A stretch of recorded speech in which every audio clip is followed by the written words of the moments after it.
Buenas tardes. Buenas tardes. Buenas tardes, gusto de verlos. Buenas tardes. Buenas tardes a todos. Buenas tardes. Buenas tardes. Vayan pasando nomás, ¿viste? Que lo virtual es grande.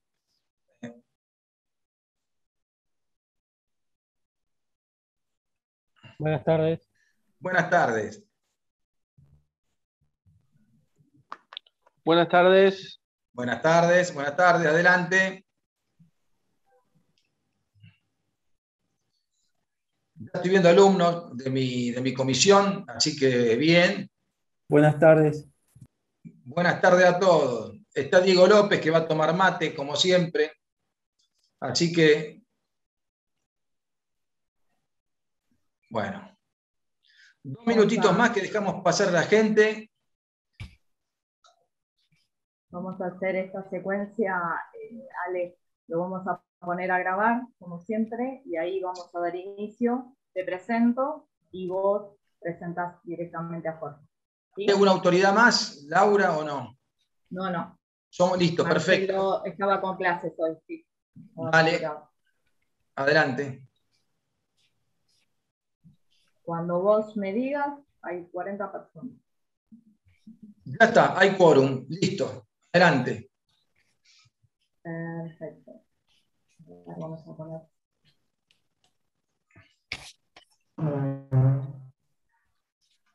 Recording in progress.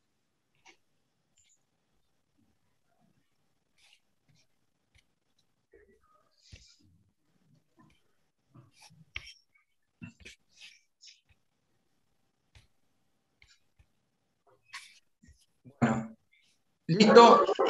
Listo, hola, buenas noches. Damos inicio a un nuevo encuentro del ciclo de conferencias generado a partir de la facultad de la Secretaría de Investigación y Posgrado, conjuntamente con el Colegio de Graduados. Hoy tenemos el gusto que nos acompañe el profesor Alejandro Esteves, que es docente de grado y también es director de la maestría en Administración Aplicada. Así que es un gusto, muchos de ustedes también lo conocen desde grado y posgrado. Y hoy tenemos el gusto de que nos acompañe el licenciado Jorge Dombe.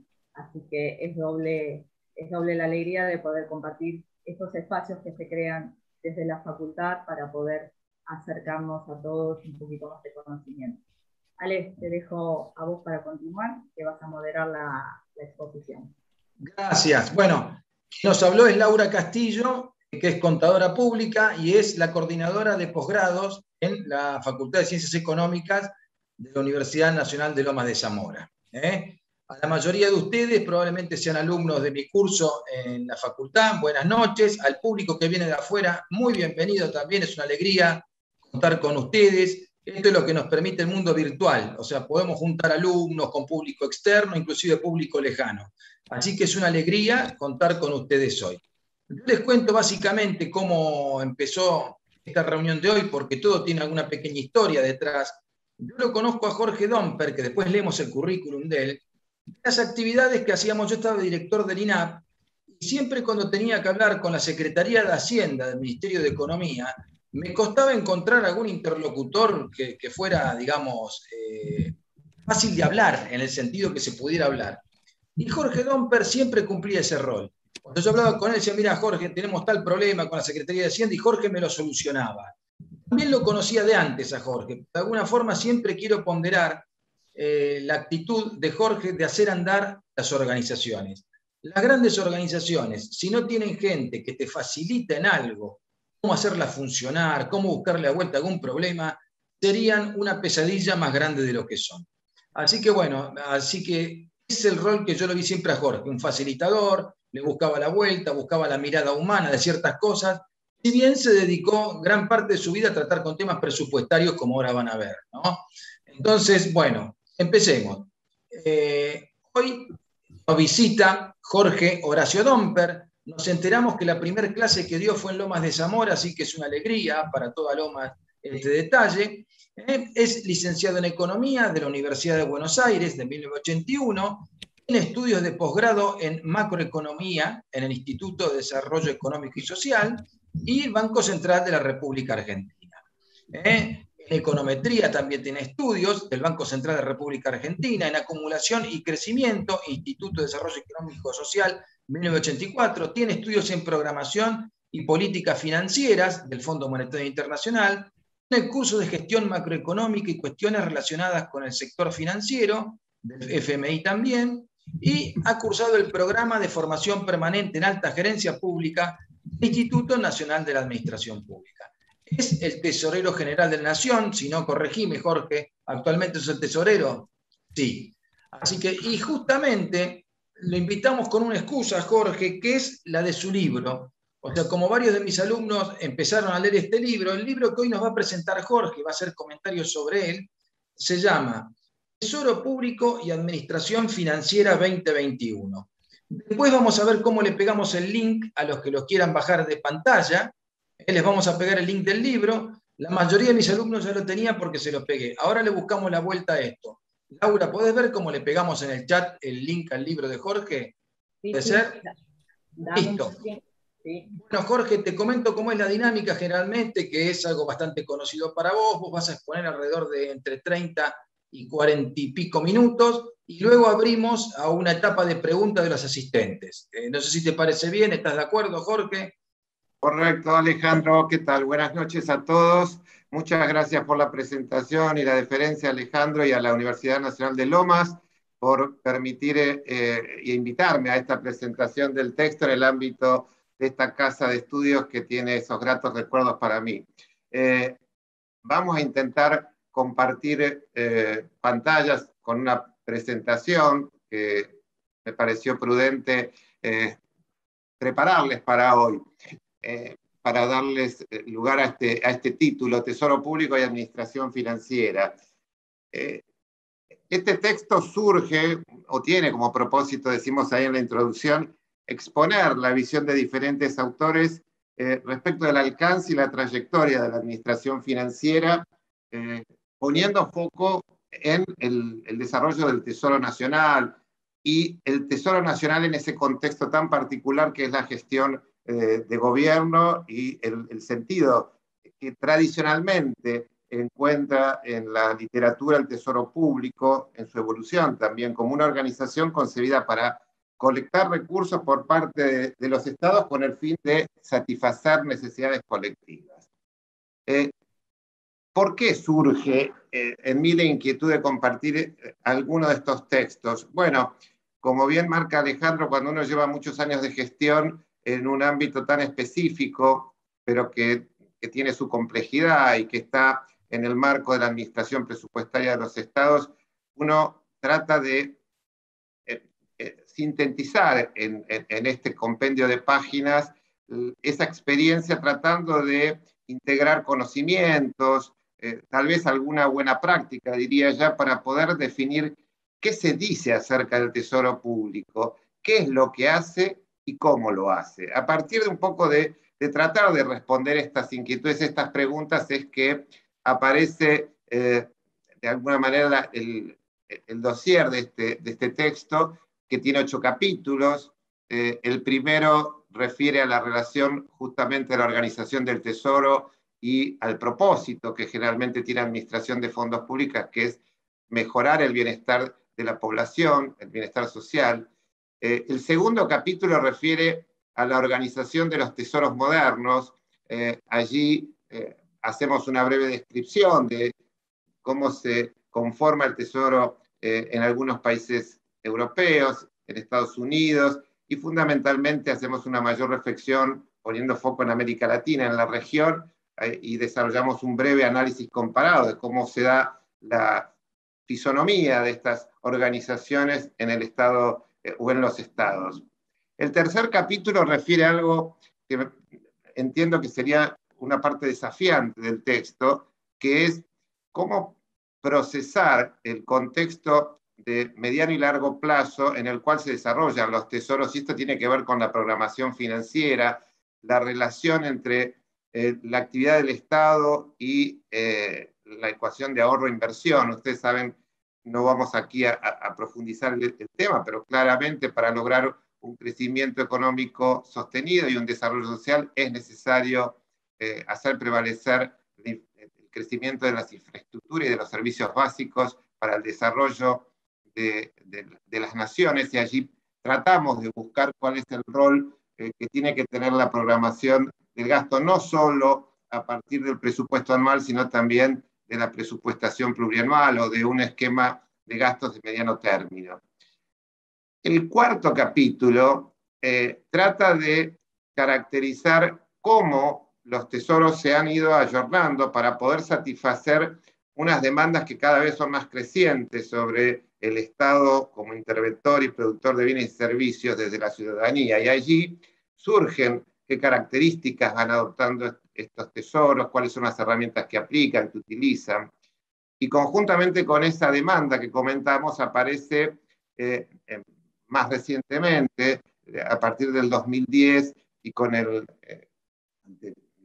debate un poco público que se da en los Estados Unidos durante el gobierno de Barack Obama, la idea de gobierno abierto, y gobierno abierto es síntoma o sinónimo de revincular al ciudadano con el Estado, y de qué manera el ciudadano puede participar más activamente en las decisiones de gobierno. El sexto capítulo tiende a verificar de qué manera medimos esa gestión de los tesoros a partir de estas premisas, y ubica o trata de identificar cuáles serían los indicadores más relevantes, cómo podría ser una definición de esos indicadores y qué restricciones puede tener el armado de estos indicadores. El séptimo capítulo trata de profundizar un aspecto más general, que es transversal a la administración financiera, y yo diría a la política en general, que es cuál es la inserción de la ética y las reglas fiscales en el devenir de la administración gubernamental en general, y se imaginan con más razón en particular en la administración de los tesoros. Y finalmente hacemos como un repaso de este recorrido y abrimos una ventana hacia el futuro pensando cuál puede ser la perspectiva de la evolución que se presenta, puede presentarse en estos campos, atendiendo esta nueva realidad, la desafiante, la que convoca, la que combina a los estados a mejorar su calidad de gestión, su transparencia, a los funcionarios públicos a rendir cuentas de manera más integral, y esta rendición de cuentas tiene que ver con el impacto de las políticas públicas realmente en los cambios o en los agregados en este bienestar social que estamos enunciando desde el primer capítulo. Me pareció que la mejor manera de avanzar en la presentación del libro es como cuando uno lo toma literalmente un libro. Ahora estamos en una sesión virtual, hoy vivimos en un mundo donde la virtualidad, la inteligencia artificial nos están acercando junto con la tecnología innumerables formas de contactarnos. Pero me pareció interesante, dado lo vasto que puede ser el espacio de los temas del libro, rescatar algunos párrafos que me voy a permitir compartir con ustedes brevemente. El primero de ellos tiene que ver con la definición, ¿no es cierto?, de lo que habitualmente nosotros entendemos como tesoro público. Esto es la referencia a la hacienda pública, y acá, como nos manifiesta la Biblioteca del Banco Central de Colombia, podemos tener tres miradas al respecto. Aquella que define al tesoro o a la hacienda pública como los recursos que dispone un Estado para el desarrollo de las actividades y proyectos que tiene que realizar. El segundo, cuando la mirada se ocupa de la administración gubernamental, el conjunto de las entidades que tienen encomendado gestionar los ingresos que recibe el Estado. Y el tercero, aquel que corresponde a la disciplina que se encarga del estudio de los objetivos del sector público y la forma como se puede lograr estos resultados con la restricción fundamental que va a estar presente en todo el texto, que es el Estado, como las economías en general, tienen que administrar recursos limitados para satisfacer estas demandas y estas necesidades. Y es parte de la buena práctica y del análisis que se hace en el texto de cómo se pueden lograr, digamos, ciertos tips para avanzar en esta línea. La línea, como dijimos antes, tiene que ver con mejorar la calidad de vida de las personas, de los ciudadanos. En general, hoy día, el nivel de calidad de vida no se mide solo por el bienestar económico, pero todos sabemos que este es como una piedra fundamental para cualquier persona, individuo, familia, organización, comunidad.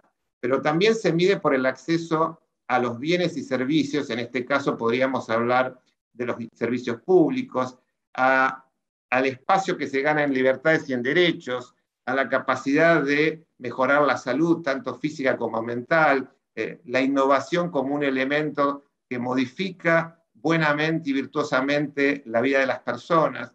Es decir, el Estado tiene que tender entonces a esta mejora en la calidad de vida de las personas, y semejante propósito parecería requerir de los mayores esfuerzos y, digamos, de la mayor capacidad que tenga la ciudadanía para participar, gestionar y rendir cuentas de este tesoro nacional que tenemos que administrar. Como conclusión de este primer capítulo, uno podría decir que, bueno, que niveles crecientes de crecimiento económico, junto con esta expansión de derechos y libertades individuales, parecen favorecer la sensación de bienestar de la población. Y que para ello los gobiernos deberían promover la inversión en infraestructura y en educación prioritariamente. ¿Qué nos pasó con el COVID? Con el COVID tuvimos un espacio de reflexión respecto del rol del Estado, revisar cómo estaba el Estado ofreciendo oportunidades al conjunto de la ciudadanía de manera equitativa.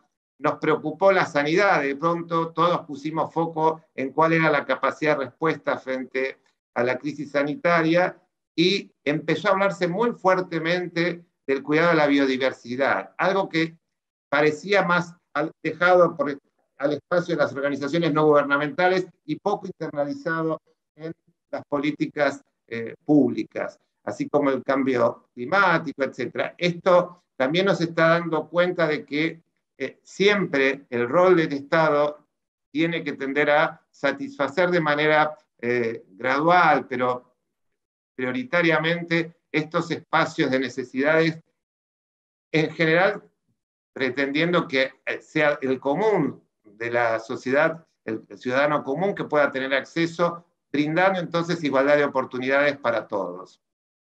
Ya pasando al final un poco de este capítulo, aparecen algunas reflexiones. Yo acá pongo dos párrafos que me parecen muy interesantes. Son autores, Stadtcott y Gagnon, que hacen estas referencias en el año 99, o sea, ya tienen más de 20 años, digamos, estos comentarios. El primero de ellos porque plantean que un gobierno centrado en los ciudadanos tenderá a crear nuevas funciones para estos, y un papel más destacado para el compromiso del ciudadano a medida que los sistemas de gestión pública reincorporen a la ciudadanía, ya no desde solo el punto de la democracia difundida o el voto, sino de una manera más personal e inmediata. Esto tiene que ver con lo que después vamos a enlazar con el gobierno abierto. Y lo otro que es muy interesante, cómo se desafía el modelo de funcionamiento tradicional de las administraciones gubernamentales. Aquí se está planteando ahora que los gobiernos tienen que procurar su intervención, pero con un carácter más asociativo, producir tal vez un cambio conceptual respecto de la responsabilidad y la gestión pública, permitiendo una mayor colaboración entre instituciones y agentes, tanto públicos como privados.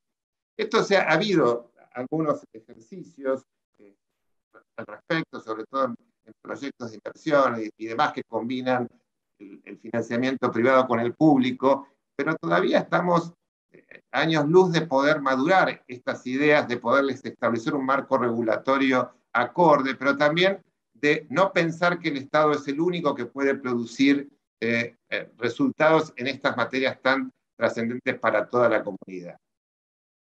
Ya en el segundo capítulo, y vamos a ir cada vez más breve, la idea es presentarles cómo, les decía antes, los estados se han organizado para satisfacer o cumplir con estas misiones. Ahí van a ver que hay un denominador común, que en general los tesoros se refieren a la administración y el registro de los recursos públicos, de naturaleza tributaria, pero también crediticia, cuando hablamos de la deuda, para financiar los gastos de los gobiernos. En algunos casos, sobre todo en los países más desarrollados, como el Tesoro americano, hay unas funciones que ya inclusive pueden trascender la tradicional imagen del Tesoro, porque acuñan moneda, porque administran riesgos del sistema financiero, así como en el caso de los países de Europa, España e Italia, acá lo referimos, tienen también en consideración, porque están dentro de la Comunidad Europea, la incidencia del sector en el mercado del euro. Ahora, nosotros, como Argentina, como país de la región, nos interesa compartir un poco la experiencia de estos países que han estado históricamente compartiendo un destino común y también unas crisis comunes. Allá por los años 90, cuando en la Argentina se sanciona la nueva ley de administración financiera en ese momento, el año 92, y control, lo que se experimentaba en la región eran desequilibrios profundos, sistémicos y recurrentes en los estados nacionales, crecientes niveles de deuda y problemas de solvencia. Por lo tanto, tanto de los organismos internacionales como los países de la región procuraron modificar y mejorar la calidad de sus sistemas de administración financiera, integrar los componentes principales, acá los mencionamos, presupuestos, tesorería, crédito público, contabilidad, como manera de dar una respuesta más efectiva, tratando de articular todo el proceso del ciclo presupuestario, desde la formulación, la política, qué objetivos tenía el sentido de la asignación de los recursos del presupuesto, cómo evaluar el presupuesto a partir de la rendición de cuentas que hace el Poder Ejecutivo. La cuenta de inversión es el claro ejemplo del documento que organiza y prepara la Contaduría General de la Nación y presenta al Congreso periódicamente. Y por otro lado, en particular, cuando hablamos de los tesoros, las tesorerías generales, que también estaban bastante olvidadas en la región, con una función bastante acotada, como una caja pagadora, empiezan a articular en este ejercicio de mejorar el seguimiento, la evolución y la ejecución fundamentalmente del presupuesto, articular con las áreas de presupuesto, articular con las áreas de crédito público, cómo hacer para obtener los recursos necesarios de la manera más eficiente posible y aplicarlos en el término más corto posible a la aplicación de la cancelación de las obligaciones derivadas de la ejecución del presupuesto. Les decía que el tercer capítulo toma un poco como el desafío de decir, bueno, ok, definimos muy vagamente al principio hacia dónde vamos, definimos vemos cómo hoy se están planteando las organizaciones este desafío y empezamos a generarnos preguntas. Yo creo que este capítulo lo que hace es generar preguntas. ¿Por qué? Porque trata de que tanto ustedes como algunos alumnos, otros compañeros de ruta que están aquí presentes acompañándonos, nos planteemos de qué manera se puede mejorar la calidad de la administración de los tesoros. Y acá el tema de la programación financiera entendido como un proceso de mediano plazo que implica metodologías orientadas, como decimos aquí, a cuantificar los requisitos de movilización de recursos en torno a ciertas variables reales como la inversión y el consumo. Esto es, tratamos a través de la programación financiera o el financiamiento del desarrollo, establecer herramientas que nos permiten o nos permitan procurar que ese proceso de ahorro e inversión hacia sectores prioritarios dados por el desarrollo que estamos previendo para estas poblaciones tan mortificadas por las ausencias de servicios y de bienes públicos de calidad, se produzca dentro del marco de ciertos equilibrios a lo largo del tiempo, y allí aparecen variables importantes, relaciones económicas. Aquí no nos vamos a detener en esto, pero sí es importante, y algo que es claro para todos, pensar que en el corazón de esa programación finalmente se debate el presupuesto público. Allí se toma la decisión de qué recursos y cómo aplicar los recursos, cuál es la política tributaria, cuál es la potestad que ejerce el gobierno sobre nosotros que somos los ciudadanos y de qué manera lo aplica. Aquí señalamos que Scartazzini y Stein en varias oportunidades han analizado en profundidad las instituciones presupuestarias. Y lo interesante que ellos comentan es que el presupuesto no solo sirve para financiar las políticas públicas, también sirve para financiar o compensar a los perjudicados por ciertas reformas que puede inducir el Estado en su accionar, pero lo más interesante también que pueden cimentarse coaliciones para concretar la agenda de gobierno. Y acá es donde tal vez creo que todavía tenemos mucho por andar en Latinoamérica, en Argentina sin duda, para lograr esa agenda común, que permita no solo pensar en el corto plazo, en el periodo de un presupuesto anual, sino tener una agenda común para el mediano y largo plazo de la Argentina. ¿Qué visión de país tenemos, pero también cómo vamos a hacer posible que esa visión tenga realmente la posibilidad de ser vista o convivida por nosotros o por nuestros hijos o nuestros nietos? Frente a eso, acá el análisis que hace las ciencias en materia del marco de mediano plazo puede proveer, decimos, una solución válida a las carencias del presupuesto anual.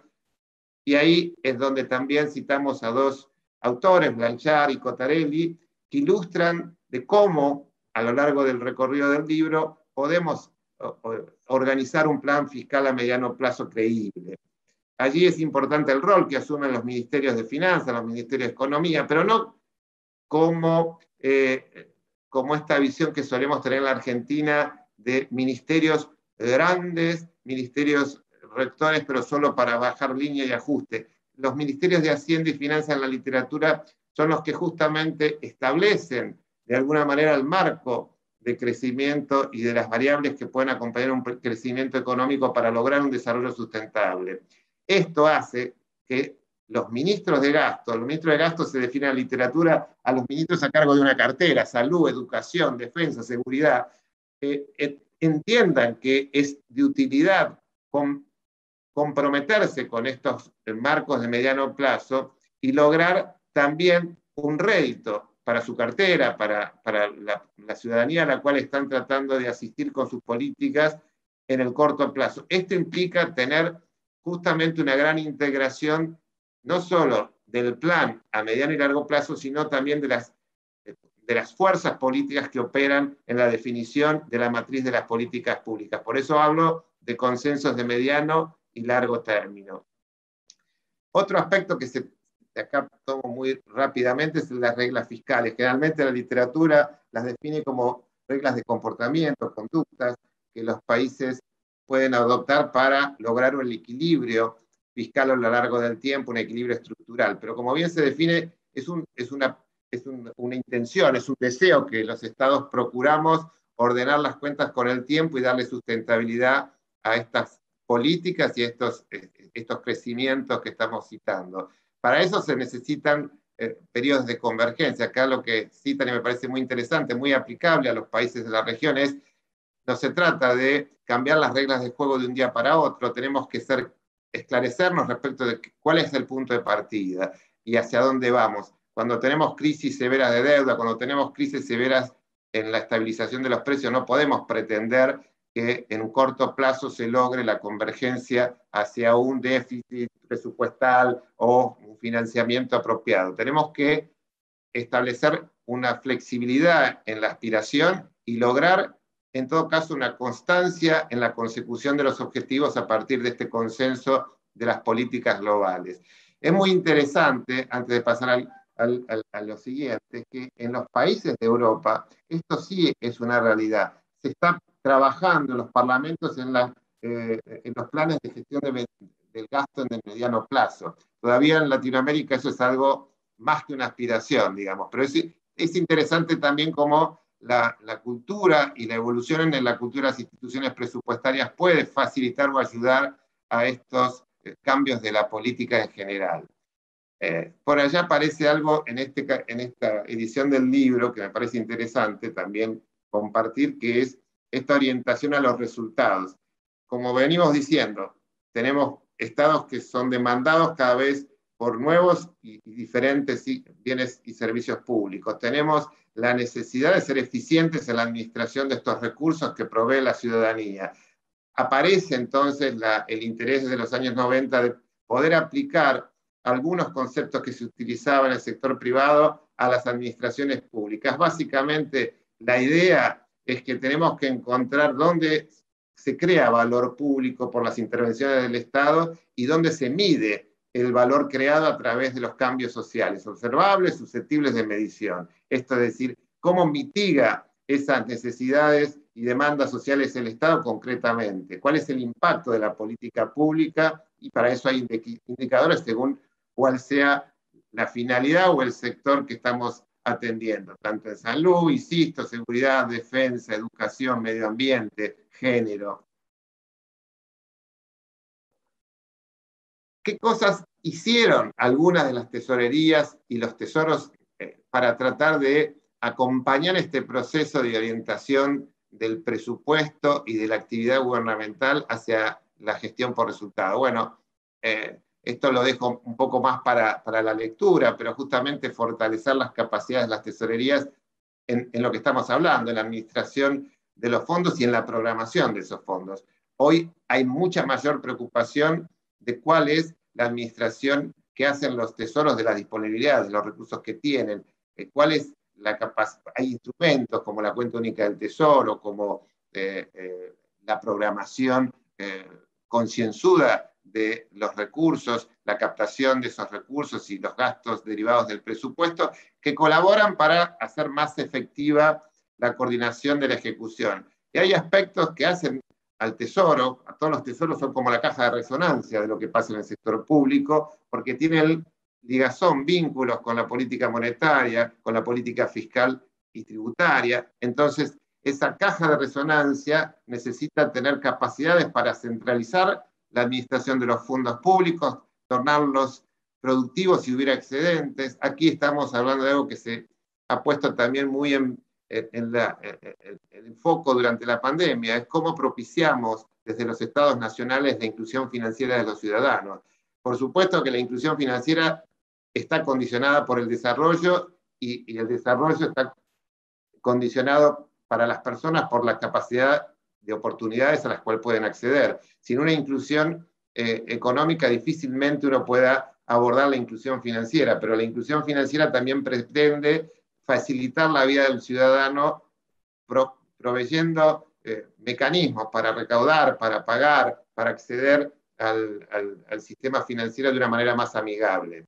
Esto es lo que hoy se vive y se ha vivido como respuesta a las necesidades de la pandemia.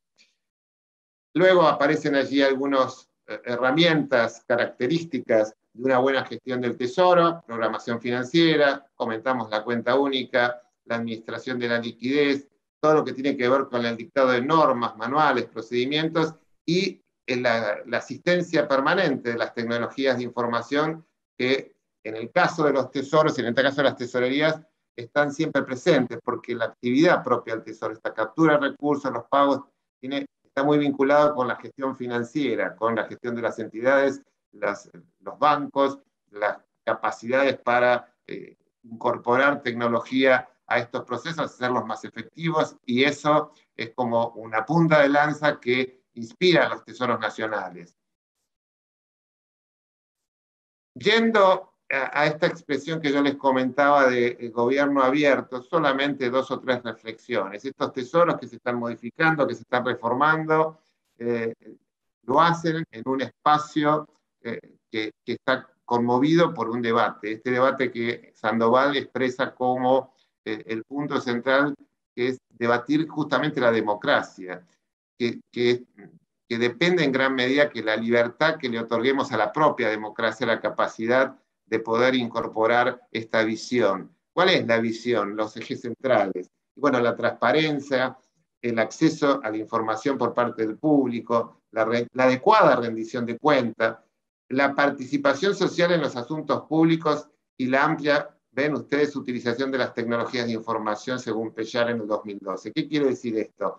Bueno, la transparencia no es solamente un deseo o una intención. La transparencia se concreta mediante acciones también muy positivas por parte de los estados. Los sistemas de administración financiera van a ser parte de los pivots en los cuales podemos agregar transparencia cuando se encuentran bien organizados, bien preparados, cuando tienen una buena gestión de auditoría y control, cuando en sí mismo permiten a los ejecutores de las unidades de presupuesto, los ejecutores de las distintas asignaciones presupuestarias en las tesorerías de cada organismo, administrar los procesos críticos que tienen que llevar adelante. Eso ayuda a brindar una mejor rendición de cuentas. Y un capítulo especial tiene que ver con la participación social en los asuntos públicos. Acá yo creo que todavía tenemos un amplio espectro de maduración en toda la región. Tenemos que ver cómo hacer más efectiva la participación del ciudadano, no solo en la instancia del voto, sino en el debate de las sanciones de leyes, en la promulgación y medidas vinculadas con la administración de fondos, y también en la rendición, de qué manera pueden participar en la evaluación y el impacto de la asignación de recursos por parte del presupuesto público.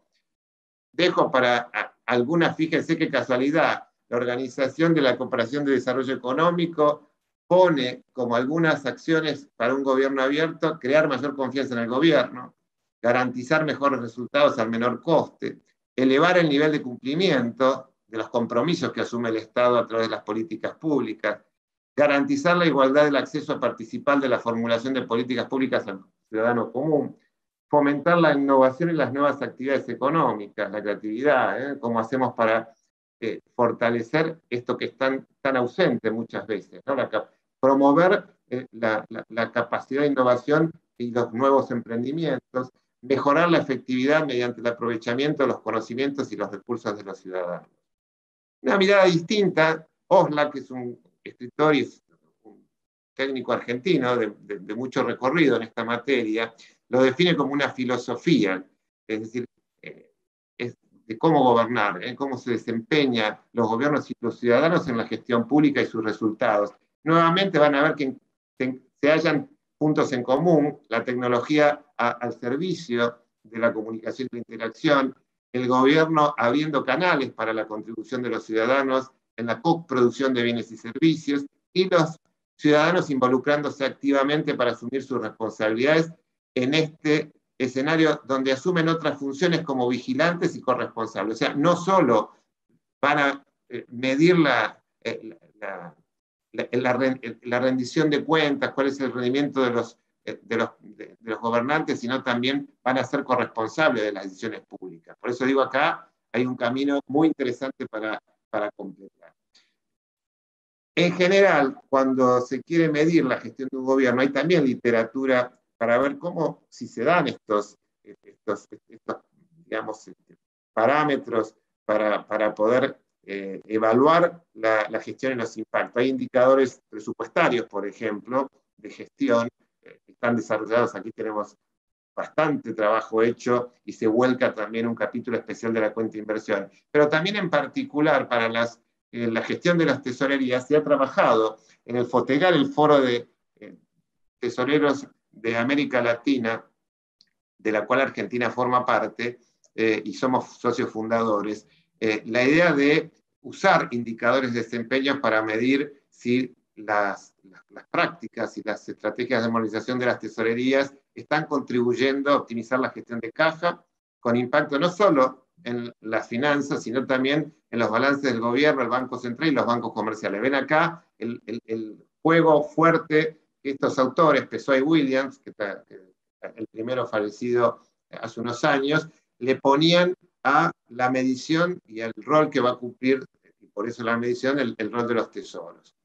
Aquí no me voy a detener, esto es definir el ciclo de vida de los procesos de una tesorería, desde que se recauda, se administra, se programa, se paga, y cuál es el impacto, por el otro lado, cuáles son los impactos, y los impactos en términos de tesorería se miden en calidad en la administración de liquidez, en la reducción de los atrasos en los pagos, en la escasez de recursos ociosos. Recursos ociosos es aquel recurso que no se usa o que no se invierte.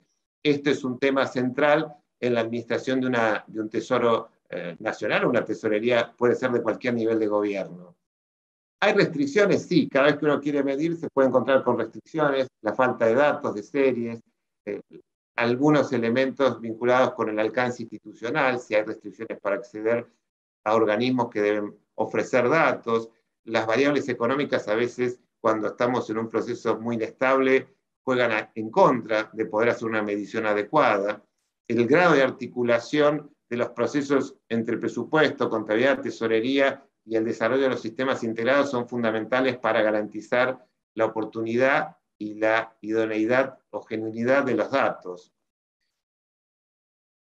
Finalmente, voy a completar un poco la mirada sobre dos aspectos, la ética y la responsabilidad fiscal. Yo acá les rescato que en la década del 90 también hubo muchos esfuerzos, tanto por los estados como las organizaciones no gubernamentales, los organismos multilaterales, en pos de fortalecer las reglas de solvencia y transparencia en la gestión gubernamental, sobre todo para luchar contra la corrupción. Acá yo les menciono que Transparencia Internacional, TI, estima que las pérdidas provenientes de los sobornos en contrataciones contra el gobierno alcanzan en el mundo al menos 400.000 millones de dólares al año, y tiene como consecuencia esta pérdida de los fondos públicos necesarios para la educación, la salud, el alivio de la pobreza, y nos inhibe de explotar su potencial riqueza. Por eso es tan gravoso el daño que hace la corrupción en la administración de los fondos públicos, y de allí que surja, en esa época, desde Naciones Unidas, que dicta el primer manual o código de conducta de los funcionarios, después aparecen los códigos de ética, la Argentina tiene un código de ética también, organizaciones ocupadas de este tema en particular. El mismo Fondo Monetario Internacional dicta su manual de transparencia en el 2001 para todos los socios miembros, y más recientemente se pone foco en que la gestión financiera pública puede ser, como ya les decía, un buen conducto para fortalecer la transparencia en los gobiernos, y de ahí que surge que la transparencia se vincula con la calidad y en las herramientas y en la tutoría que se puede hacer de todo el ciclo presupuestario, de la recaudación, la preparación, formulación del presupuesto, la ejecución, la contabilidad, los informes, la auditoría y la supervisión. Esto seguramente está aprobado, tanto la Comisión Europea, el Fondo Monetario, el Banco Mundial, diversos gobiernos de Europa, como acá mencionamos, crearon y diseñaron un marco de rendición de cuentas PEFA para evaluar el desempeño de la gestión financiera. ¿Qué nos dice los resultados más generales de este estudio? Que la evidencia muestra que las intervenciones en cada etapa del ciclo de la gestión financiera tienen un impacto positivo en la reducción de la corrupción, y también se encuentra una correlación positiva entre los países que se encuentran mejor posicionados en términos de los indicadores que mide este programa del PEFA y la percepción de la corrupción. ¿Saben qué? Sin embargo, lo que dice la literatura también, que en última instancia el apoyo político es una necesidad o condición para que las reformas en la administración financiera tengan un impacto significativo en reducir la corrupción.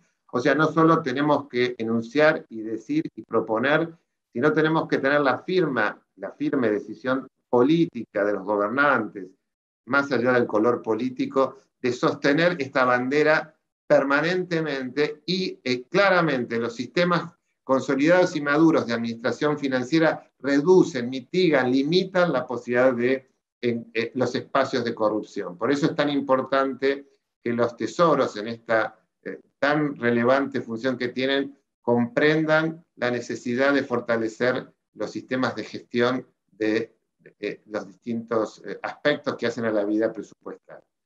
Finalmente, y a modo de cierre, y lamento si se me durmió alguno, el capítulo 8 habla de la perspectiva, y lo que hace es una síntesis frente a tantas demandas exponenciales que tenemos en los sectores públicos, también creemos que hace falta un gran esfuerzo técnico, pero también de los distintos estamentos de la política nacional e internacional para lograr este desarrollo sustentable. Esto no se logra con un partido, un país o una alianza de pocos países. Esto requiere de un consenso global importante. Algunas de las tips que uno puede recoger como conclusión del libro es algo que ya hemos mencionado. El liderazgo que tienen que establecer los ministerios de Hacienda para proyectar y realizar pronósticos económicos de mediano y largo plazo. La participación de las más altas esferas de la conducción política en las áreas sustantivas del gobierno, no solo en la dirección política, sino también en la planificación estratégica de las acciones gubernamentales. La creación de oficinas o agencias que faciliten la integración horizontal de los planes, es decir, nosotros necesitamos que los ministerios también se encuentren acompañados por una organización que les permita reconocer el aporte de cada uno, pero cómo se integra ese aporte a las distintas políticas públicas. La participación de los stakeholders quiere decir aquellos referentes de relevancia, aquellos que tienen que opinar en determinada cosa. O sea, en cualquier política pública hay expertos que tienen que opinar, hay damnificados que tienen que opinar, que son los que viven la ausencia de la intervención o la asistencia del Estado. Y también los recursos tienen que ser medidos estrechamente con estos resultados.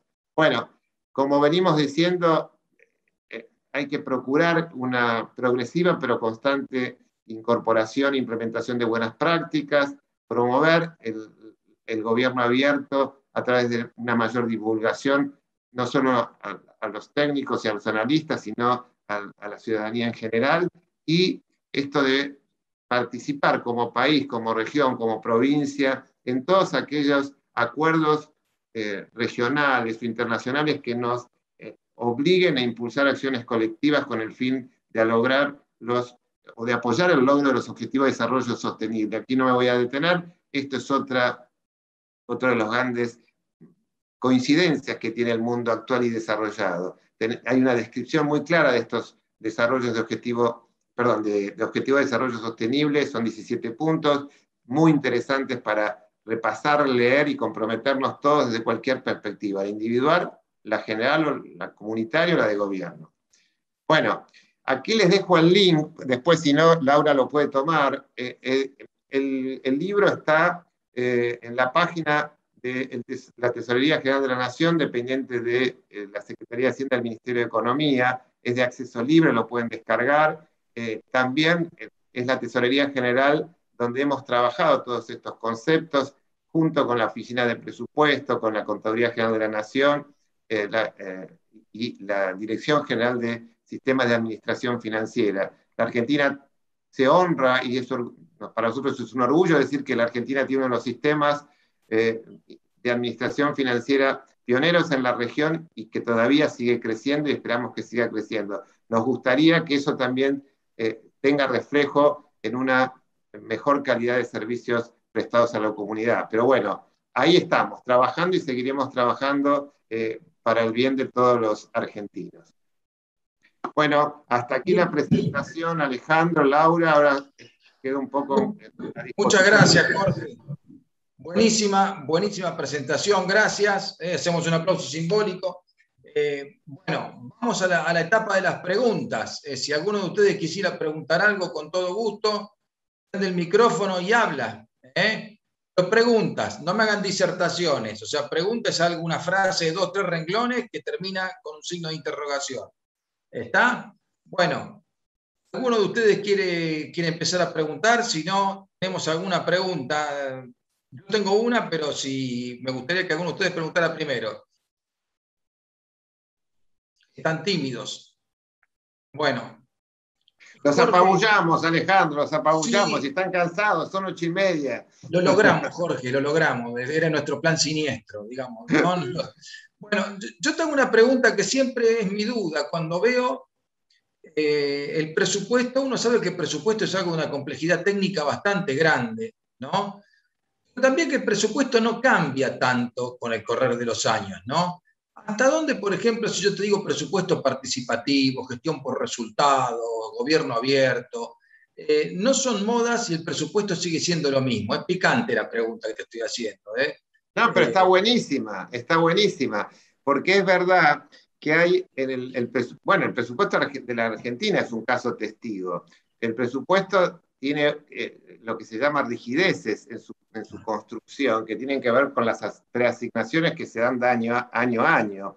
Es justamente uno de los temas que tal vez inclusive desde el ámbito de los sistemas de tesorería nosotros vemos con mayor preocupación, es la rigidez que pueda tener la administración presupuestaria. ¿Y por qué decimos es una preocupación? Es una preocupación por la que la rigidez presupuestaria también te inhibe de generar espacio a nuevos proyectos, a nuevos programas presupuestarios e incorporar nuevos objetivos de política. Pero esto no quiere decir que no haya experiencias al respecto. Fundamentalmente, el presupuesto participativo tiene mayor espacio en los niveles de gobierno, en las provincias o en los municipios, donde la gente puede reconocer con más claridad el espacio comunitario, donde puede también aportar, donde puede participar más activamente. Eso no quiere decir que en el presupuesto nacional no exista ese espacio. Y de hecho yo creo que es el espacio que todavía no está creado en el debate presupuestario fundamentalmente, el debate parlamentario del presupuesto.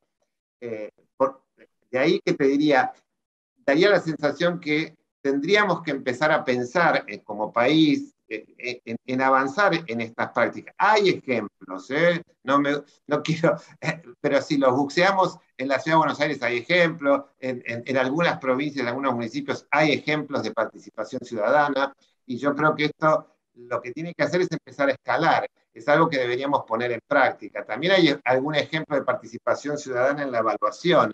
Hay organismos, organizaciones no gubernamentales que activamente están evaluando la marcha de la gestión de los gobiernos. Pero a mí me parece que eso todavía está como siendo, no sectario, pero sí selectivo. Son grupos menos minoritarios que son los que se dedican a hacer, a pesar de que son organizaciones no gubernamentales, a hacer este tipo de evaluación. A mí me parece que todavía esto no ha trascendido la cultura. Nosotros tendríamos que empezar hasta con los niños, con los adolescentes, en el colegio, en las bases de la educación tendría que estar apareciendo con mayor profundidad estas señales de participación. Yo creo que todavía en esto no tenemos, yo diría, ningún espacio. No hay ningún espacio en el presupuesto nacional, sí que lo va a haber, porque siempre hay un margen para incorporar digamos, alguna nueva asignación presupuestaria. Y acá es donde creo que la ciudadanía tiene que poderse expresar y los gobernantes poder capturar estas demandas, más allá de cuánto van a crecer o a evolucionar a lo largo del tiempo. Si no lo ponemos en la agenda pública, si no lo ponemos en la agenda de la educación, me parece que queda solamente en la instancia del voto, ¿vieron? Entonces, solo cuando voto defino, y encima como estamos acá, que siempre nos quedamos a mitad de camino con el gusto de lo que queremos y lo que nos brindan, entonces somos erráticos, no hay un consenso, o sea, y todavía falta mucho que madurar, desde mi humilde opinión, ¿no, Alejandro? Sí. Gracias por la respuesta, muy linda. A ver, ¿alguno quiere preguntar algo, por favor? Si no, seguimos, ¿eh? Digo, yo tengo varias preguntas, pero no quiero monopolizar la palabra. Estuvieron leyendo tu libro, mis alumnos, así que de eso quédate tranquilo. Porque se los dimos. No seas malo, no los condenes, pobre. No. ¿Se entusiasman o se entusiasman? Eso uno no está ahí. Estas cosas se ponen a disposición. No, vos sabés que nosotros somos grandes motivadores. Nosotros dijimos, y alguna pregunta vas a tener en el parcial, así que los motivamos. Pero tengo otra pregunta respecto del presupuesto, la participación y la inflación, ¿no? Porque vos sabés que uno de los, a mi criterio, ¿cuánto les desdibuja a ustedes un presupuesto, una tasa de inflación alta? ¿No?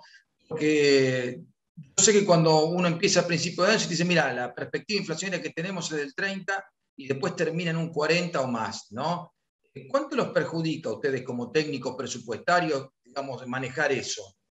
No, o sea, esa es la pregunta.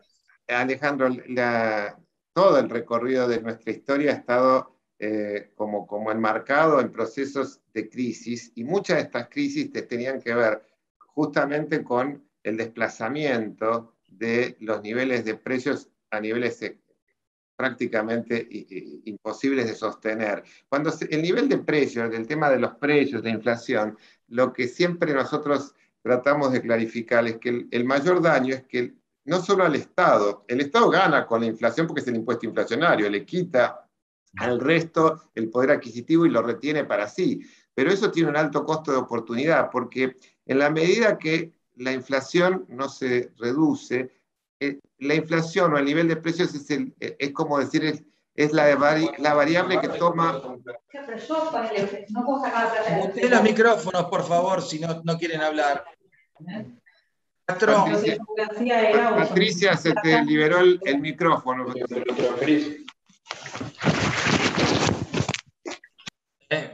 Ahí está. Bueno, y la muteamos a Patricia. Sí, es una compañera. Bueno, les decía, en general, el nivel de precios es el que se toma en consideración para hacer cualquier medición de un proyecto, cualquier proyecto de inversión, etcétera. Uno, ¿qué hace? Tiene que estimar los flujos futuros, cuál va a ser la tasa de retorno de un proyecto. Cuando nosotros perdemos la posibilidad de medir la tasa de retorno de un proyecto, también perdemos la posibilidad de hacer una asignación clara, tanto en el nivel privado como en el público. En el público, uno siempre encuentra el espacio que, como el presupuesto pareciera ser que siempre va a encontrar a alguien que lo financie, muchas veces en el caso argentino ha sido el Banco Central a través de emisión monetaria, uno dice, bueno, no es lo mismo que en el sector privado.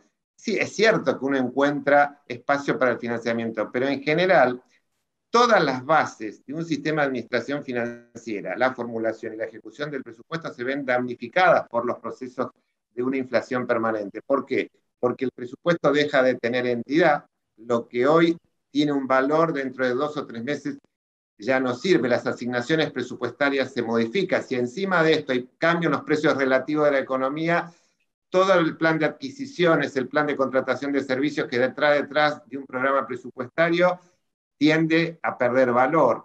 La incidencia de esto en términos de tesorería, yo siempre pongo un ejemplo, un solo ejemplo para que se tome en cuenta. En el año 2001, ustedes saben, una crisis social enorme, no solo profundamente complicada la situación financiera, sino, siempre digo yo, una crisis social enorme con devastadoras consecuencias sobre la población en general, tanto económicas, etc. Casi peores, me parece yo, a la pandemia que hemos vivido, porque también teníamos un shock importante en materia de la pérdida de recursos públicos. ¿Qué pasa en aquel entonces? Esa crisis de medios de pago, ¿se acuerdan? ¿Quién quería poner un peso en un banco? ¿Quién quería administrar fondos a través de una cuenta? Ni siquiera hablo de billeteras electrónicas, estoy hablando de cuentas bancarias. Nadie. El Tesoro, todo el poder y la potencia que tenía la administración de la cuenta única se basaba en la confianza de que el Tesoro va a pagar en tiempo y en forma. ¿Qué nos ocurrió con la crisis en la cadena de pagos y en los medios de pago? El Tesoro no pudo sostener la cuenta. Sí, nos sirvió que teníamos una cuenta única para pagar los saberes y los salarios, porque hasta ese momento no teníamos otro elemento, y gracias a Dios que lo hicimos. Pero ¿qué ocurrió? A partir de esta instancia, la mayoría de los gastos del gobierno se tuvieron que atender, en muchos casos, por fondos rotatorios. Fondos rotatorios no los voy a complejizar, pero es la caja chica de los estados. Y que no pudiera un proveedor ofrecer al Estado bienes o servicios necesarios para la gestión de gobierno, porque no estaban en condiciones los estados de garantizar cuál era el valor de la mercadería, y la única manera de ir contra el contado, el efectivo. Eso demuestra el daño que se le hace a todas estas herramientas, al presupuesto, a la gestión. Todo eso termina siendo una gran, digamos, una gran estructura teórica, pero que pierde energía, tanto para lo público como para lo privado. No quiere decir que no se puede vivir sin inflación. Sí, se puede convivir con la inflación, pero esto no es un buen síntoma a lo largo del tiempo. Jorge, y otra pregunta te hago ahora. ¿Es para vos ser un buen... tenemos a Beatriz Pasos. Gracias, Beatriz. Una pregunta que la guardo para después de Beatriz. Dale, Beatriz, prende el micrófono y Le, larga. le hago una pregunta. ¿Cómo puede, porque es una filosofía esto del Estado abierto, cómo podría llegar a llevar adelante en nosotros como Argentina poder llegar a llevar adelante este Estado abierto que propone la literatura?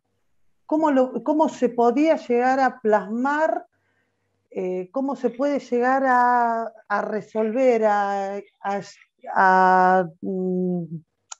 materializar? Bueno, Beatriz, un poco algunos de los tips que yo comentaba al pasar tienen que ver con, primero, hay una situación que es cómo el Estado brinda información al ciudadano respecto de su gestión.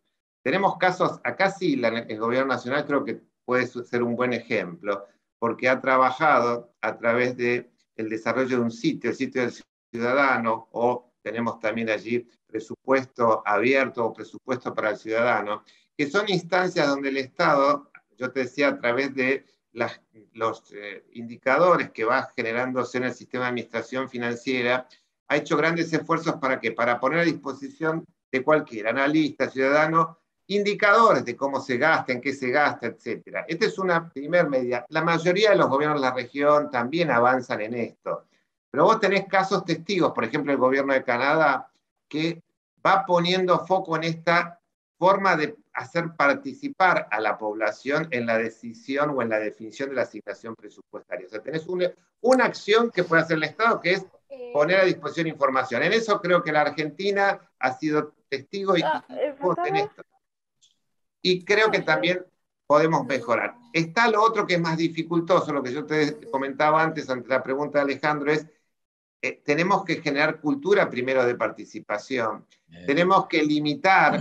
El problema al riesgo de la participación, lo mencionan algunos autores allí, es que esa participación será erudita. Cuando es una participación erudita, lo que pasa es que los únicos que opinan y participan es una mirada sectorial, ¿me entendés? Entonces, la idea es que esto tiene que ser de mayor o de amplio alcance para que sea útil, porque si no nos quedamos con las miradas sectoriales y no la mirada global. Esto se habla de un consenso. Pero yo te digo, en esto yo te diría, hay que hacer, empezando por la educación, empezando por empezar a democratizar el debate parlamentario. Esto es una opinión personal. Yo creo que en la medida que el Parlamento sea el único que entienda, y, digamos, o tenga el espacio, no sé, como para discutir esto, y solamente sea en ese momento, 2 meses en el año, y después de ahí en más, hasta el año que viene, nos enteramos de qué pasó con el presupuesto. Creo que vamos a estar permanentemente en esta insatisfacción. La ciudadanía, pero también los que gobiernan, porque se pierden de conocer y de explorar en el armado de la política la demanda. Generalmente es al revés, o sea, los gobiernos asumen cuáles son los deseos y las preferencias de la ciudadanía y establecen un plan de gobierno. Sería interesante que recogieran de una manera más participativa cuáles son esas demandas que van cambiando a lo largo del tiempo, Beatriz, no es permanente. Y eso es lo que yo creo que mantiene vivo o mantendría vivo la participación ciudadana. Pero me parece que tenemos que dar espacio más para desarrollar estas herramientas con mayor profundidad en general. Jorge, hay una pregunta que yo te quería hacer, porque nosotros no siempre tenemos la oportunidad de tener a alguien como vos. Aguantame, César, y le hago una pregunta cortita y largás vos con tu pregunta. Pero yo quisiera preguntarte, ¿qué es para vos ser un buen tesorero general de la Nación? O sea, ¿qué habilidades tiene que tener? Sé que no es fácil. Alejandro, no, que tengo acá compañeros, ¿qué van a decir? No, mira, yo creo que el tesorero es como cualquiera de los que trabajamos en la tesorería, o el contador que hasta hace un rato estaba, o Patricia, y, tenemos conciencia, por lo menos en el ámbito nacional, pero vos sabés que nosotros participamos en el Foro de Tesoreros Provinciales, ATGRA, la Asociación de Tesoreros de la República Argentina, que hemos creado también desde el año 94. Tenemos un grupo que nosotros honramos porque es un grupo que tenemos representación casi de todas las provincias de manera permanente a lo largo del tiempo, no importa el color, somos realmente federales, nos interesa compartir la experiencia técnica. Entonces yo creo que lo que nos representaría mejor a todos estos equipos que venimos bregando por estas cosas hace mucho tiempo es tomar conciencia de que somos servidores públicos, y es la vocación que tenemos de ser servidores públicos. Todo lo demás es parte de eso, es la buena ética, es la honestidad en el trabajo, es el desafío de todos los días de enfrentar coyunturas difíciles, pero es la capacidad de crear y de innovar permanentemente, de creer que hay un futuro. Nosotros, yo cualquiera de los que me acompañan en la tesorería como directores, los que me han acompañado, porque acá tengo algunas caras que me han acompañado enormemente durante mucho tiempo, y siempre creo humildemente que lo que más nos ha destacado es el convencimiento que nosotros tenemos que brindar un buen servicio público. Perfecto. Gracias, Jorge. César Duro, tenés la palabra. Adelante. Gracias, Alejandro. Gracias, Jorgito. Muy clara tu explicación. Simplemente un comentario, porque Jorge planteó el tema de la discusión parlamentaria. Y creo que Beatriz habló de la participación ciudadana. Y hay un elemento que yo lo he visto a través de los años que tengo en la contaduría, es que hay un total desconocimiento de lo que es la administración financiera, es decir, la sabemos lo que estamos en este grupito, pero no se logra que la ciudadanía tenga conocimientos mínimos de lo que es un presupuesto, de lo que es una cuenta de inversión. Entonces, yo creo que hay un faltante muy grande en lo que es la participación, la capacitación para la participación. Porque cuando hablamos de presupuesto participativo, sí, ese presupuesto participativo es donde un grupo de la sociedad, por ejemplo, creo que era en Junín o en Lincoln, por ahí, se decía, bueno, el 10% de los recursos que lo decida la sociedad. Pero yo creo que está faltando esa pata de la capacitación. Porque vos fijate, Alejandro, que la última cuenta de inversión que aprobó el Congreso era del 2013. Es decir, ya vamos a 7 años sin saber qué se hizo con la plata. Entonces yo creo que el esfuerzo no solamente tiene que ser por parte de nosotros, de mejorar los indicadores, sino también de la sociedad capacitarse, porque como bien dijo Jorge, las páginas de la Secretaría de Hacienda están llenas de información, no de datos, de información, porque como bien dijo Jorge, está explicado. Por eso yo creo que es uno de los principales desafíos que tenemos, es capacitar al ciudadano para que pueda acompañar la gestión de los servidores públicos. Bien. Jorge, ¿querés hacer algún comentario a la declaración de César? No, para nada, coincidencia acá con el contador general, un honor que nos esté acompañando. Sí, hay una pregunta, dale, que la veo acá en el chat, no sé, no veo bien quién la ha identificado, pero bueno, alguien que pregunta qué pasa con la subejecución de ciertas partidas y si la tesorería debería tener algo que ver con relación a esto, o es exclusiva función de los ministerios. Digamos, la buena administración del Tesoro implica que también, vieron que hablaba de la planificación, para nosotros es importante que los ministerios programen bien la ejecución del presupuesto, no solo lo formulen bien. Generalmente la subejecución puede tener problemas de planificación o problemas de administración en la gestión, es decir, uno puede haber planificado incorrectamente, no tener un buen plan de adquisiciones, tener dificultades en el proceso de licitación o de asignación o de contratación de bienes o servicios, y eso le puede demorar la ejecución de una partida. Hay distintos factores que, digamos, contribuyen a estos problemas de subejecución, pero claramente no es la tesorería lo único que puede hacer es dar cuenta, como la contabilidad, de esta situación de ineficiencia. Nosotros sí hacemos mucho hincapié desde la caja, que es la última etapa del gasto, a través de nuestra programación de límites o cuotas financieras por jurisdicción, porque nosotros vamos midiendo la capacidad de pagar, en este caso, por parte de las administraciones en función de la deuda que está devengada.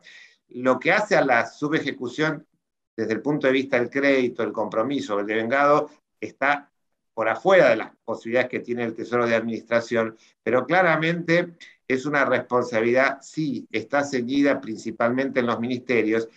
Ahora, la Secretaría de Hacienda, la Secretaría de Presupuesto, la Jefatura de Gabinete, en su calidad de evaluadores de la política y de la asignación de prelaciones dentro de las asignaciones de créditos presupuestarios, pueden identificar esta subejecución y eventualmente producir o proponer cambios y ajustes. Esto es así.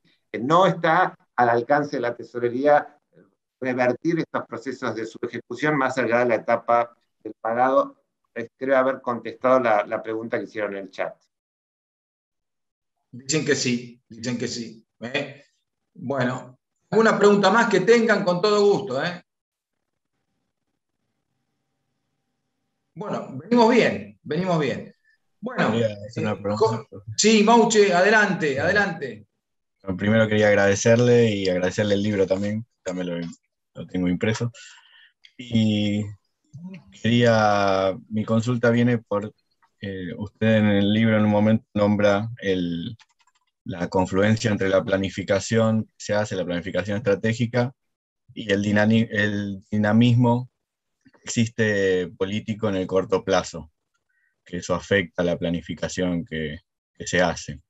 Digamos, esa incertidumbre, para reducirla al máximo, ¿cómo se podría, o cómo cree usted que sería la mejor forma? Bueno, muy bien, Osvaldito. Fuiste a leer, viste la perspicacia de quien lee con atención, está muy bien. Sí, esto es está alumno hecho profe. Buen alumno de la materia, Mauche es buen alumno de materia. Y leyó. No, pero está muy bien. Esto está escrito de mi puño y letra, Osvaldo, ese no es, ¿viste? No lo saqué de nadie, porque eso sale de la experiencia personal. Claramente, lo que ahí uno trata de decir es que cuando lo mediático es lo que importa, y generalmente la política se traduce en lo mediático, puede pasar esto de que lo trascendente, lo que va más allá de lo mediático, queda como desbalanceado en la medición del político, y esto es lo que uno llama la atención de lo técnico. Tal vez, por ahí me preguntaba Alejandro, ¿qué hace falta para ser un buen tesorero? Y yo diría que la mayoría de los que estamos ejerciendo estas honrosamente, o lo honrados de ejercer estos títulos en la administración de servidores públicos, lo que más nos preocupa es que, y uno trata al poner esto en un texto, de que hay muchísima investigación y orientación de cómo hacer bien las cosas. Y yo creo que la llamada a la atención, Osvaldo, es ojalá que no solo los alumnos de la facultad se puedan nutrir de este conocimiento, que no es de Jorge Domper, ni de César Ruder, ni de Luis Rajuán, bueno, no está Luisito, pero ni de Raúl Rico, que es el secretario de Hacienda, un gran laburante de la administración financiera, sino que tiene que ser internalizado, digamos, en la población en general y, por supuesto, en la dirigencia política. Todos somos conscientes que la política necesita resultados de corto plazo, si no, no sobrevive. Pero la buena política tendría, tal vez de la opinión de un técnico con 30 años de administrar un tesoro con muchas incertidumbres, tendría que empezar a abonar más el mediano y largo término. Ese es el mensaje, Osvaldo. Interesante. Interesante. ¿Alguna pregunta más que tengan?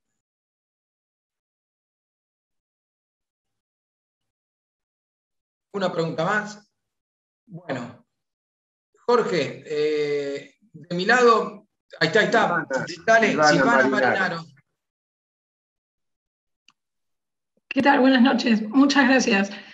Quería consultar, porque se habla por estos tiempos de distintos montos relacionados a pensar en reactivación económica. ¿Qué idea tiene respecto de esto? O sea, ¿cuál sería el monto de partidas para pensar en el futuro, digamos, en cuanto a reactivación? Una pregunta ¿Qué más se económica. necesitaría? Sí. No sé si me explico. No, bueno, mira, a ver, te voy a contestar, Silvana, de la mejor manera posible no tengo yo una respuesta numérica inmediata, pero pero me refiero de acuerdo, perdón que interrumpa, de acuerdo a su experiencia, digamos, y... Creo haberte entendido la idea, sí. Mira, yo creo que hay una situación que está muy clara y lo voy a poner en el ejemplo. La crisis sanitaria, la pandemia, que vieron que yo comenté, por un lado, generó esta mirada hacia el interior de los países respecto a qué estaban haciendo con la educación, con la salud, ¿entiendes? O sea, todo eso que está abandonado hace tiempo, en la mayoría de la región, dije, uy, qué problema, no tenemos salud pública, no sé si me entienden estas cosas. Bueno, de golpe nos preocupó. No solo Argentina, sino todo el mundo, ¿qué hizo?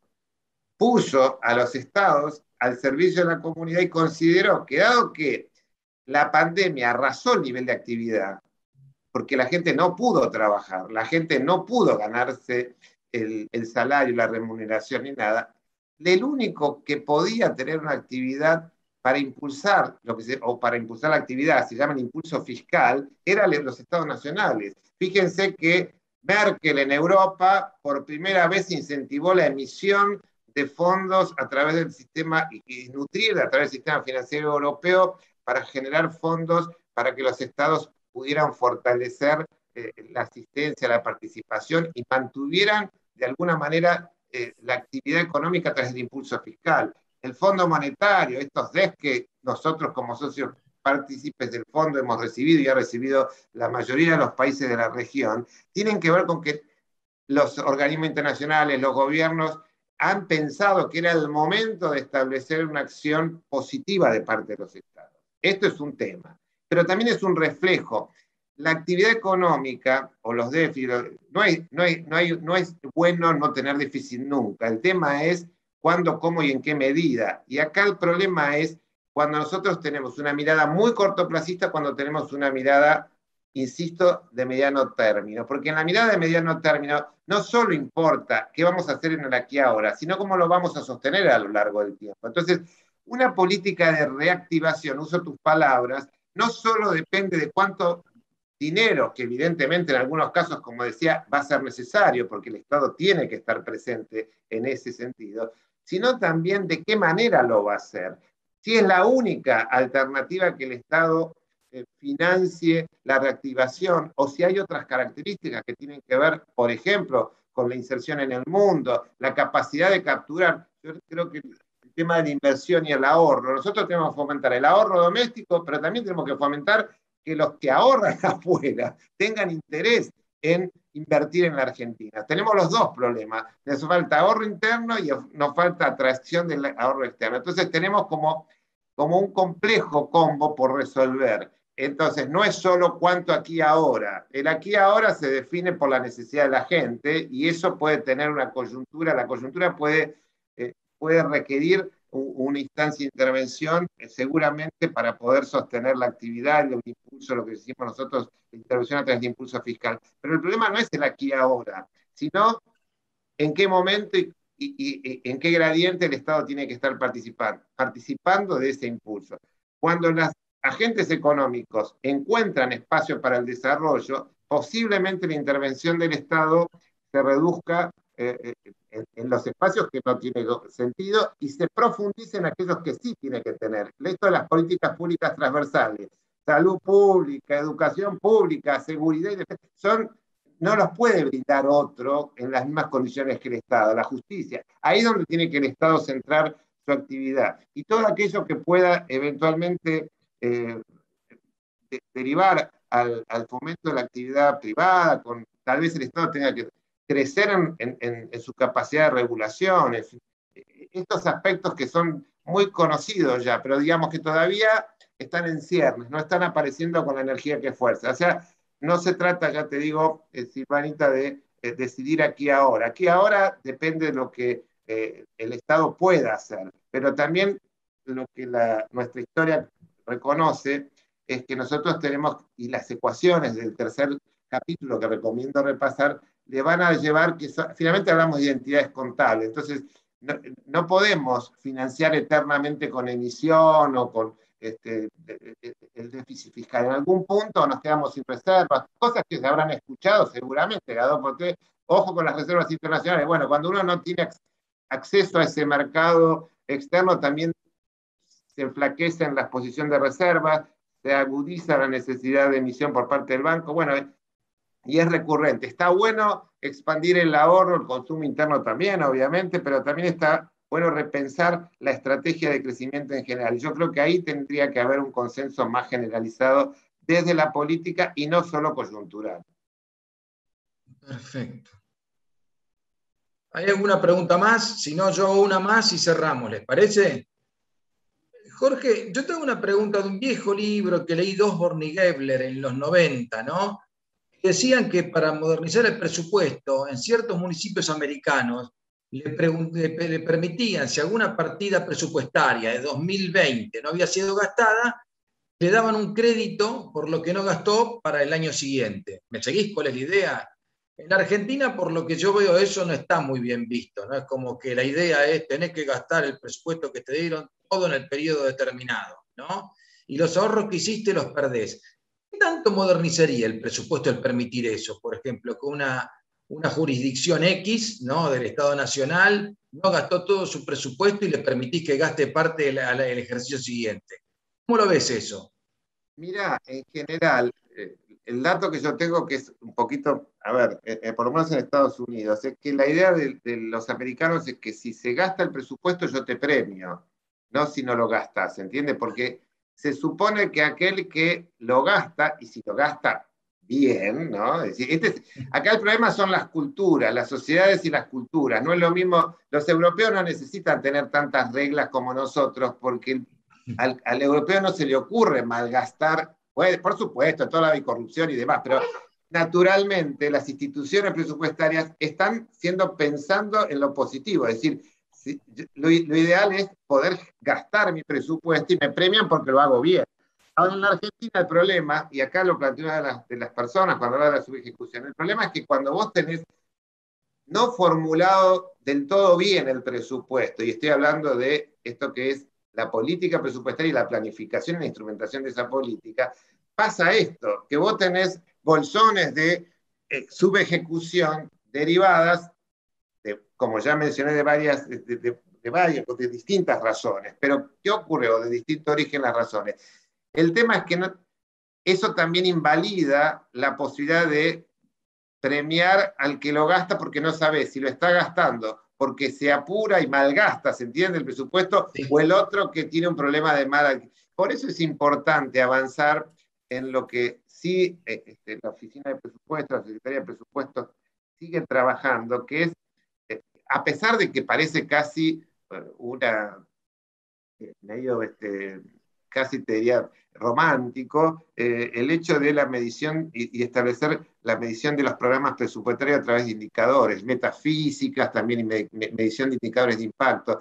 Yo creo que en esto hay que seguir profundizando. Es la única cosa que desde la técnica uno puede acompañar para que la gestión de los gobiernos se vea medianamente reflejada en estos indicadores. Yo creo que eso es un buen camino para empezar a medir también la asignación de los presupuestos, porque si vos tenés que la política presupuestaria te define un objetivo, cualquier cosa, política alimentaria, de reducción o de vacunación, SIDA, atención de la madre soltera, lo que vos gustes, la educación en los distintos niveles.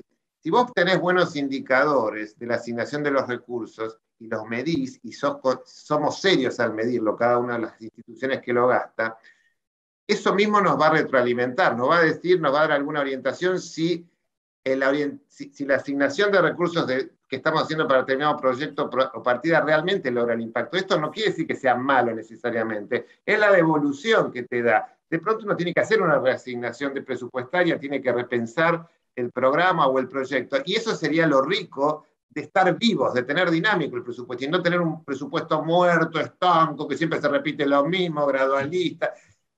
Por eso te digo que son muchos los factores que entran en la asignación presupuestaria. Por ahora, sigue siendo una corta, yo diría muy corta la participación y no siempre de buena calidad. No digo siempre, porque hay casos en que hay organismos que se esmeran, que tratan de hacer su mejor esfuerzo, planifican bien, pero tampoco eso es lo más común. Y cuando a vos le agregás inestabilidad económica, financiera, bueno, ya tenés una fogarata ahí que si el presupuesto se parece a algo bueno en los hechos y en el impacto que puede tener, es solo casi un milagro. Entonces, por eso digo, esto no es fácil, es concurrente.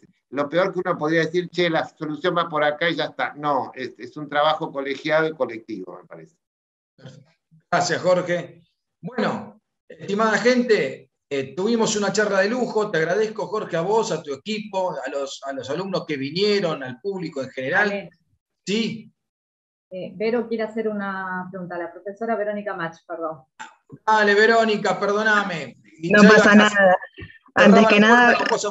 Dale, no, tranquilo. Antes que nada, Jorge, te agradezco la disertación, muy interesante. Y recién estabas hablando de los indicadores de gestión, y mi consulta es cómo se ajustan los desvíos obtenidos de los resultados de los indicadores dentro de ese ciclo de tesorería, cómo se van ajustando. Ah, ok, ya refirió a la tesorería. Mira, esto es muy interesante porque nosotros cuando empezamos a trabajar indicadores por una necesidad de las tesorerías de la región, que no te imaginas, si teníamos poco innovación y procesos, te estoy hablando hace 20, 30 años atrás. Hoy no podemos decir eso.